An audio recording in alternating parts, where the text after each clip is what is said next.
Those dreams, chapter 41 of Genesis, in the not in the short section, again in the long section, taking the Bible beginning to end, chapter at a time, so I can comment now because I got time. That's okay. Verse 41. Chapter 41. Pharaoh's dreams. When 2 full years had passed, Pharaoh had a dream. He was standing by the Nile when out of the river there came up 7 cows, sleek and fat, and they grazed among the reeds. After them 7 other cows, ugly and gaunt, skinny, came up out of the Nile and stood beside those on the river bank. And the cows that were ugly and gaunt ate up the 7 sleek, fat cows. Then Pharaoh woke up. He fell asleep again and had a second dream. 7 heads of grain, healthy and good, were growing on a single stalk. After them 7 other heads of grain sprouted, thin and scorched by the east wind. The thin heads of grain swallowed up the 7 healthy, full heads. Then Pharaoh woke up. It had been a dream. Verse 8. In the morning his mind was troubled, so he went for all the magicians and wise men of Egypt. Pharaoh told them his dreams, but no one could interpret them for him.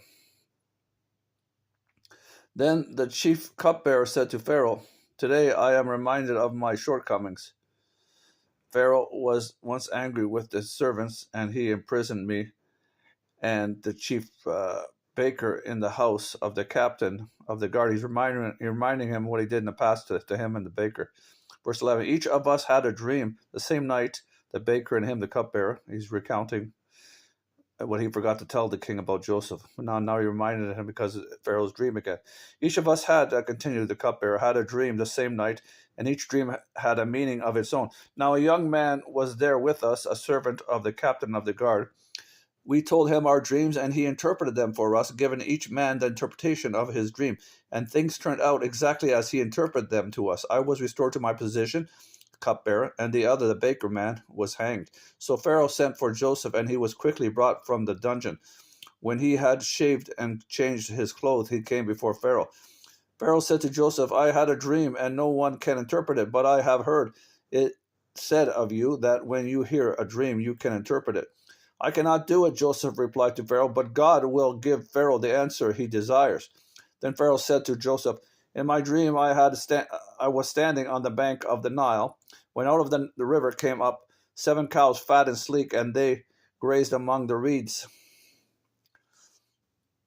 After them 7 other cows came up, scrawny and very ugly and lean. I had never seen such ugly cows in all the land of Egypt. Then the lean, ugly cows ate up the 7 fat cows that came up first. But even after they ate them,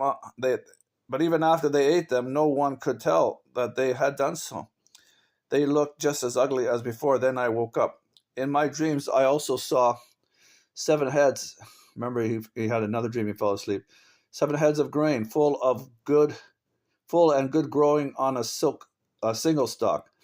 After them 7 other heads sprouted, weathered and thin, and scorched by the east wind. The thin heads of grain swallowed up the 7 good heads. I told this to the magicians, but none could explain it to me.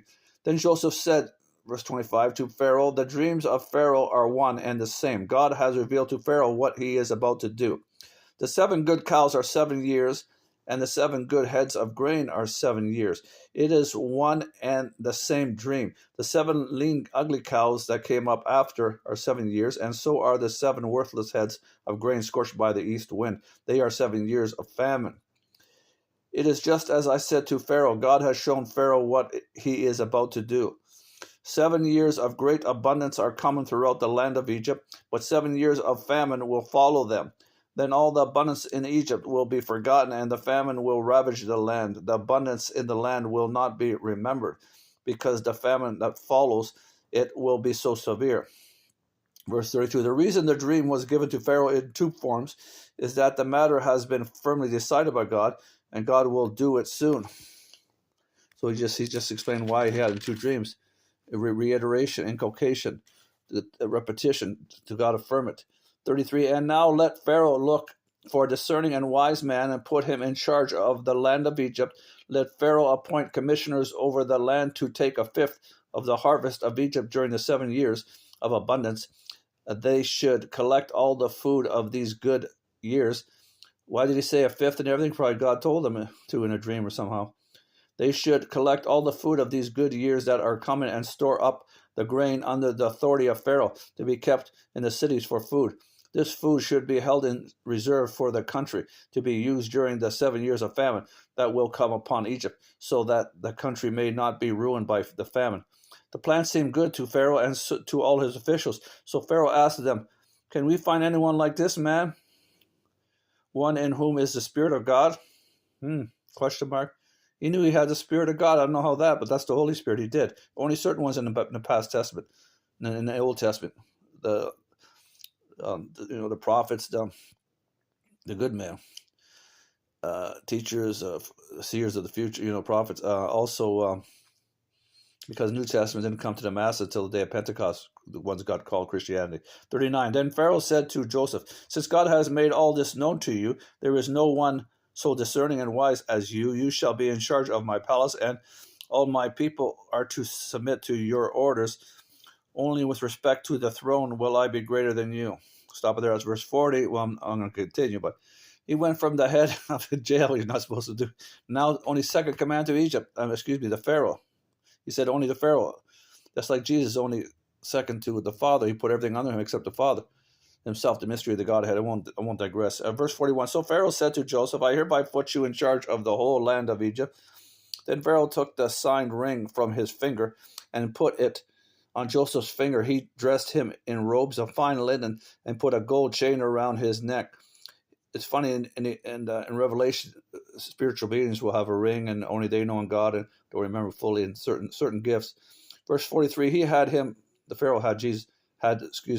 He had him ride in a chariot as his second in command, as I said earlier, and men shouted before him, "Make way!"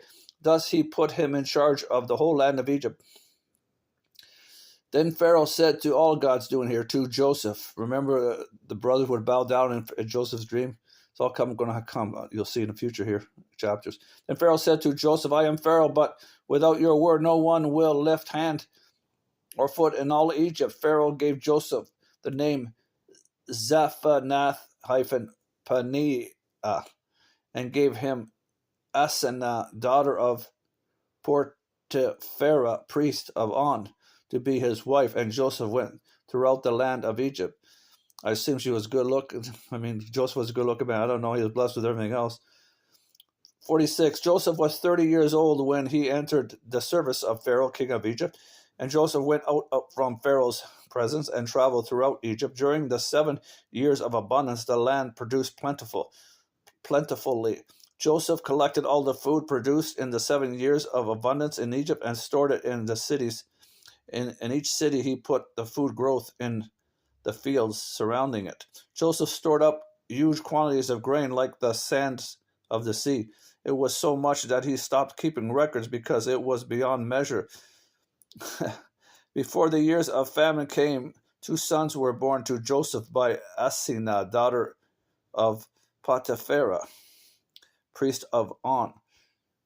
Joseph married the first, named his firstborn Manasseh, and said, "It is because God has made me forget all my trouble and all my father's household."